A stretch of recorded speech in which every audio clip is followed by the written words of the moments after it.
Body अपने खून की सफाई नहीं कर पा रही। तो खून की सफाई होने के लिए रात को एटलीस्ट 10:30-11 बजे तक सो जाना चाहिए और सोने से 1 घंटा पहले फोन छोड़ देना चाहिए, क्योंकि जो ब्लू लाइट है ना, वो हमें कई देर तक ब्रेन में उसका असर रहता है। और अगर आपको साउंड स्लीप नहीं आई तो लीवर में से सारा ब्लड नहीं गुजरेगा। लीवर में से ब्लड गुजरता ही क्यों है? सफाई के लिए, टॉक्सिन के लिए। आयुर्वेद का एक सूत्र है, सर्वेषाणाम रोगाणाम निदानम कुपिता मला, कि कोई भी रोग, सर्व रोग, कुपित मल को निकाल दो, स्वयं ठीक हो जाते हैं। तो सारी बीमारियों का मूल कारण कुपित मल है, बॉडी में जमा हुआ टॉक्सिन्स है। तो लीवर एकमात्र ऐसा अंग है पूरी बॉडी का जो ब्लड को रात को साफ करता है। लेकिन आप रात को कभी 1 बजे सोते हो, कभी 12:30 सोते हो, कभी 2 बजे सोते हो, कभी नाइट ड्यूटी है, कभी आप फोन देख रहे हो रात को, कोई सीरीज देख रहे हो नेटफ्लिक्स पे या किसी OTT पे। तो थोड़े दिनों में ना आपके खून की सफाई का पैटर्न बिगड़ जाएगा, बॉडी में गंदगी जमा होनी शुरू हो जाएगी, टॉक्सिन इकट्ठे होने शुरू होंगे और आपकी बॉडी में कैंसर की शुरुआत हो जाएगी। तो अब वो ब्रेस्ट में गांठ इकट्ठी होगी तो ब्रेस्ट कैंसर हो गया, अगर गले में होगी तो गले का कैंसर हो गया, मुंह में होगी तो मुंह का कैंसर, मलाशय में हो गया तो रेक्टम कैंसर, सर्विक्स में हो गया तो सर्विक्स कैंसर, ब्लड में हो गया ब्लड कैंसर। तो कैंसर बेसिकली कुछ और नहीं है, आपकी बॉडी में ही जमा हुए टॉक्सिन का एक्युमुलेशन है। और वहां पर फिर वो सेल जो है, हमारी बॉडी का सेल है, कैंसर सेल जो है वो कहीं बाहर से नहीं आता, मेरा आपका अपना सेल है, लेकिन उसको एनवायरनमेंट मिल जाता है ग्रो होने का। वो कैसा एनवायरनमेंट? बॉडी में जिस हिस्से में ऑक्सीजन की पहुंच कम होगी वहां कैंसर ग्रो हो जाएगा, बॉडी में जिस हिस्से में एसिडिक एनवायरनमेंट होगा वहां कैंसर ग्रो हो जाएगा।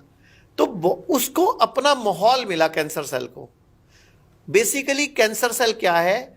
ज्यादा ग्लूकोज खाने वाला सेल है, ज्यादा स्पीड से ग्रोथ होने वाला सेल है। तो आप उसकी सप्लाई लाइन काट दो। कैंसर की सप्लाई लाइन क्या है? चीनी, अच्छा, सफेद नमक, कार्बोहाइड्रेट, रोटी, गेहूं, चावल, जानवर से प्राप्त कुछ भी पदार्थ, दूध, दही, मलाई, पनीर, ये इसकी सप्लाई लाइन है कैंसर की। अब काट दो, थोड़े दिन के लिए एल्कलाइन डाइट पे आ जाओ, नेचुरल डाइट पे आ जाओ, भोजन पे आ जाओ। हल्दी खाओ, कड़ी पत्ते चबाओ, पुदीना धनिया का जूस पियो, पालक, मेथी, बथुआ, चौलाई, मूली पत्ता, शलगम का पत्ता, पान का पत्ता, बरगद का पत्ता, पीपल का पत्ता, अमरूद का पत्ता, या जो भी पत्ते का जूस पिया जा सकता है सबका मिला के जूस पियो। मतलब बॉडी में एल्कलिनिटी बढ़ा दो। एसिडिक एनवायरनमेंट क्या? कैंसर के सेल अपने आप मरने शुरू हो जाएंगे। कैंसर पहले तो ग्रोथ रुकेगी, फिर वो यूटर्न भी ले लेगा।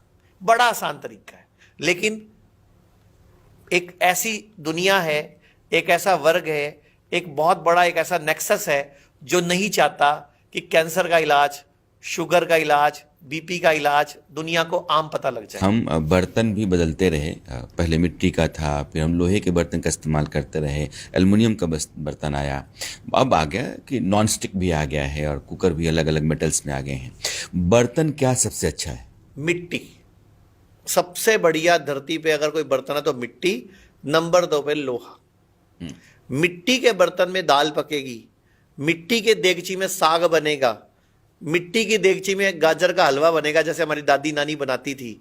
वापस पुराना भारत चाहिए सर, मतलब वो सब चीजें हमारी बढ़िया थी। एक और मैं बोलना चाहूंगा, पुराने भारत की बात आई फिर मैं भूल जाऊंगा। ये जो किचन स्टैंडिंग बना ली हमने, ये सबसे बड़ा बेड़ा गर्क कर लिया हमने। ये टॉयलेट सीट जो इंडियन से तोड़ के इंग्लिश कर ली, ये सबसे बड़ा बेड़ा गर्क कर लिया हमने। हमारा पेट ही साफ नहीं हो रहा, हमारी पिंडली नहीं दब रही। घुटने चेंज क्यों हो रहे हैं? जब आप नीचे बैठ के रोटी पकाते थे तो बच्चे ऑपरेशन से कहाँ होते थे? घुटने ऑपरेशन से कहाँ चेंज हो रहे थे? डिस्क प्रॉब्लम कहाँ हो रही थी? आपको सर्वाइकल स्पॉन्डिलाइटिस, माइग्रेन कहाँ हो रहा था? अब सब कुछ हो रहा है बिकॉज आपकी बॉडी की एक्सरसाइज नहीं हो रही। मैं अपने हर पेशेंट को ये बोलता हूं कि सुबह उठ के खाली पेट उकड़ू बैठ के, उकड़ू मतलब इंडियन टॉयलेट सेट में बैठ के इतना बड़ा टुकड़ा हल्दी चबाओ, कभी कैंसर नहीं होगा। इतना बड़ा टुकड़ा अदरक चबाओ, कभी हार्ट प्रॉब्लम नहीं होगी। 10 कड़ी पत्ते चबाओ, कभी हीमोग्लोबिन कम नहीं होगा। गर्म पानी पियो, कभी आपका गैस तेजाब और कब्ज नहीं होगा। उकड़ू बैठ के करना है लेकिन जो करना है। और मैं तो कहता हूं सुबह शाम दोनों टाइम उकड़ू बैठ के कर लो, कभी घुटने खराब नहीं होंगे, कभी रीढ़ की हड्डी का ऑपरेशन नहीं होगा, कभी सेक्स पावर कम नहीं होगी। पूरे भारत के हर पुरुष को मैं बोलना चाहूंगा, पेशाब भी नीचे बैठ के किया करो। 15 दिन पहले टर्की गया था, तो टर्की में इस्तांबुल को छोड़ दो, वहां इंग्लिश टॉयलेट सीट थी। उसके अलावा कैपेडोचिया और जो मैं एंटालिया गया, सब इंडियन टॉयलेट सीट थी वहां पे। कहीं इंग्लिश टॉयलेट, होटलों में भी इंडियन टॉयलेट सीट थी। अच्छा, सिंगापुर गया मैं, वहां भी कुछ होटल्स में इंडियन टॉयलेट सीट है आज भी। वियतनाम गया मैं, वहां कुछ लोगों में इंडियन टॉयलेट सीट, और वो बीमारी नहीं। अच्छा, अब एक बात बताओ, पूरी दुनिया में सबसे लंबी उम्र के लोग कहां जी रहे हैं? जापान में 84 ईयर्स। आपको पता है वो खाना कैसे खाते हैं? वज्रासन में बैठ के।